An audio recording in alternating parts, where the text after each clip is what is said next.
Donc, dans cette séance, on va voir la taxe sur la valeur ajoutée. Pour la taxe, pour les impôts, généralement, on a deux types d'impôts. L'impôt direct et l'impôt indirect.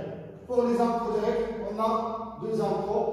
L'impôt sur les revenus, qui touche les revenus, ce qu'on appelle les revenus personnels des personnes, et les impôts sur les sociétés, comme l'indique son nom, ce sont des impôts sur les sociétés ou bien les personnes morales. Pour les impôts sur les revenus, ils touchent les personnes physiques, et pour l'impôt sur les sociétés, ils touchent les personnes morales.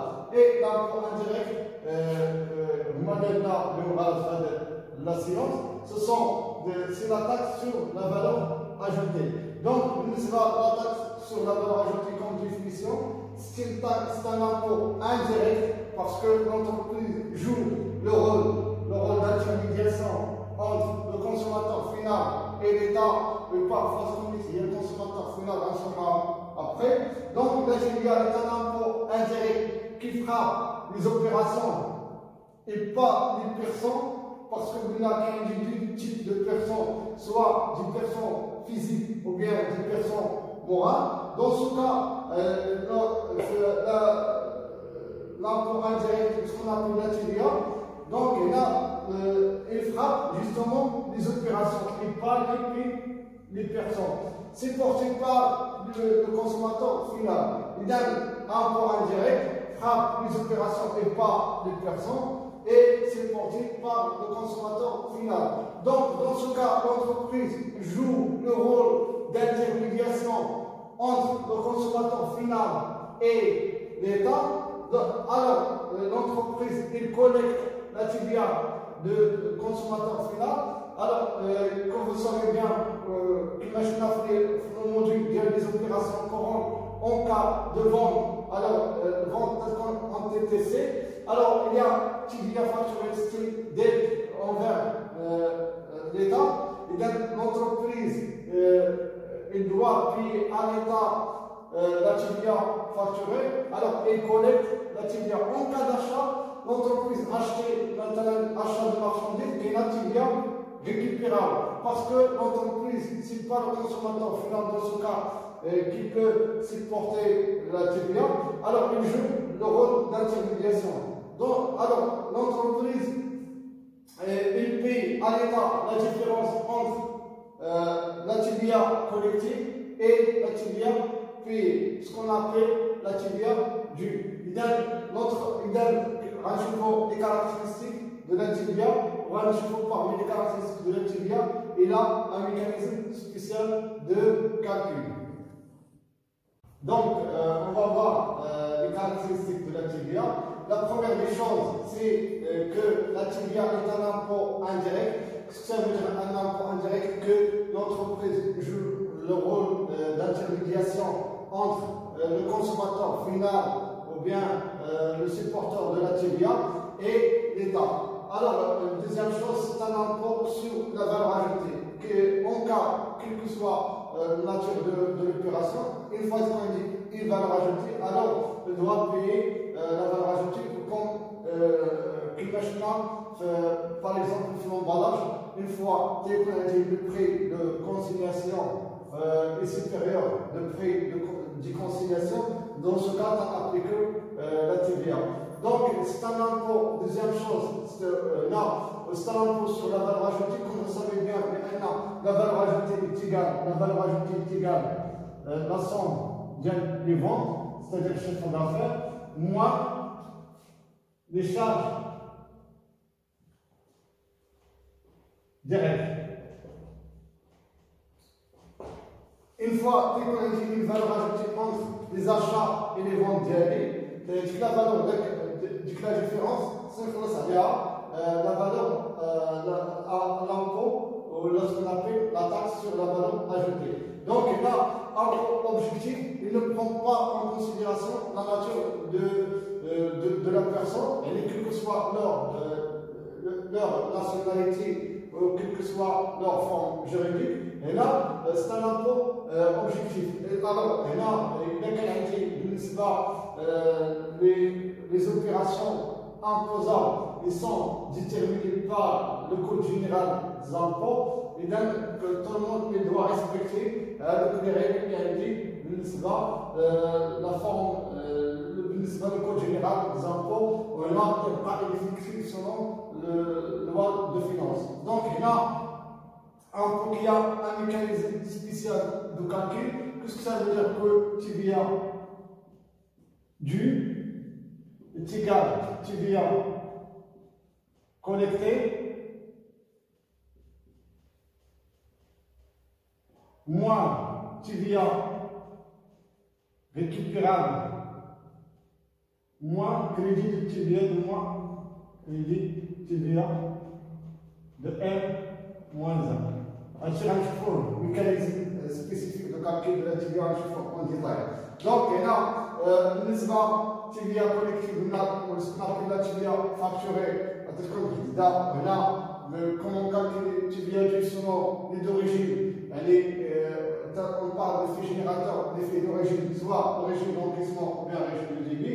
Et la TVA récupérable, les conditions de déduction de la TVA au crédit de TVA de F-1, je ne après. Donc, le cinquième caractéristique, c'est que la TVA n'a pas d'influence sur le résultat. Alors, n'a pas d'influence sur le résultat, signifie que la TVA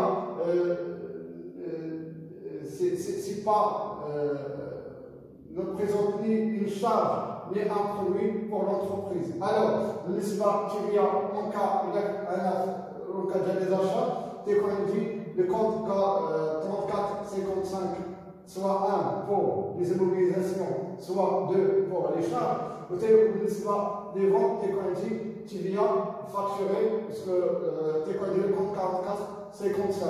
Maintenant, les caractéristiques de la TVA, je peux d'abord l'imposition de TVA dans le champ d'application de la TVA. Donc, on va voir le champ d'application de la TVA.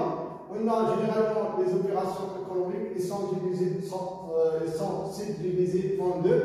Des opérations qui entrent dans le champ d'application de la TVA et les opérations hors champ d'application de la TVA.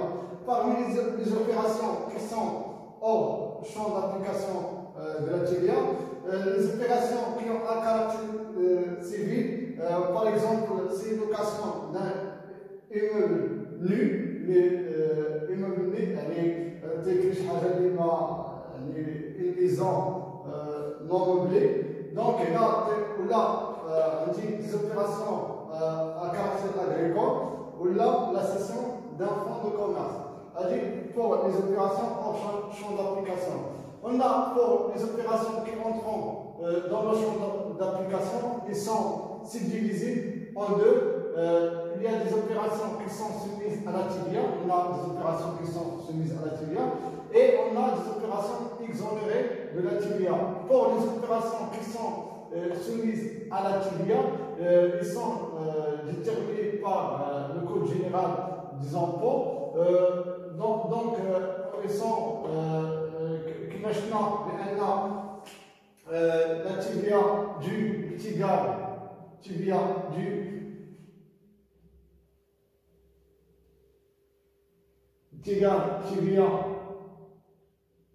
facturé moins TVA récupérable moins crédit de TVA, un récupérable fin juste sur l'immobilisation et sur charge.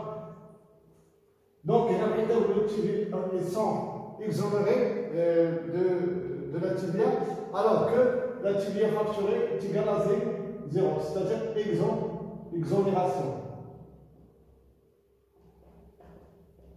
de la TVA. Donc, là, il y a une TVA, ils sont soumises à la TVA, ok, et qui sont exonérés à la TVA. Donc, il y a des opérations qui sont soumises à la TVA. Il y a des opérations qui sont obligatoirement soumises à la TVA par la loi. Par exemple, les entreprises ou là, les détaillants qui dépassent généralement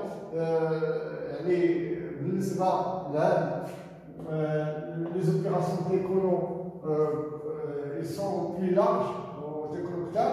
Donc, il y a toutes les entreprises, les grandes entreprises généralement, les Italiens qui dépassent le chiffre d'affaires hors taxe 2 millions de dirhams, les prestataires de services, la plupart des entreprises sont obligatoirement soumises à la TVA. Et par option, qui ne sont pas obligatoirement soumises à la TVA, mais ils ont le droit d'opter la TVA pour des caractéristiques, pour des raisons comptables. Elle a mis le choix de la TVA. Soumise à la TVA, notamment taxable. Donc, pour des entreprises telles que des Italiens qui ont un chiffre d'affaires moins de 2 millions de dirhams hors taxe, ou là, les petits prestataires de services qui ont un chiffre d'affaires moins de 500 000 dirhams, ou là, les exportateurs, les exportateurs, les exportations. Donc, il y a qui sont obligatoirement, les importateurs ils sont obligatoirement, et les exportateurs ils sont exonérés, donc ils sont une exonération, mais ils ont le droit d'opter. Ils ont le droit d'opter la TVA. Donc, et là, pourquoi les opérations des exportations attendent de là une exonération? Parce que les autres économies ils imposent la TVA pour les importateurs. Alors, pour éviter le double imposition, l'État, l'exportateur, une exonération sur les opérations d'exportation. Première chose. Deuxième chose, pour des raisons, pour la balance commerciale. Alors, la balance commerciale, le solde commercial, le solde de balance commerciale, est égal sont les exportations moins les importations. Alors, pour encourager les exportations et réduire le déficit de la balance commerciale, on encourage les exportations par l'exonération de la TVA pour être plus compétitif. Donc les exportations, ou là que les exportateurs viennent là, ou là être plus compétitif au niveau international ou des autres économies. Donc là, les opérations exonérées, elles sont déterminées soit avec droit de déduction selon l'article 92 ou bien sans droit de déduction selon l'article 91. Donc, pour les opérations exonérées. Donc, il y a l'exonération, mais avec droit de déduction ou sans droit de déduction. Est-ce qu'ils ont le droit de récupérer la TVA, c'est-à-dire de diluer la TVA, ou n'ont pas le droit de déduction de la TVA? Alors, pour diluer l'exonération, qui est avec droit de déduction et sans droit de déduction. Donc, il y a pour diluer la TVA, des conditions de déductibilité de la TVA, lâcheront après.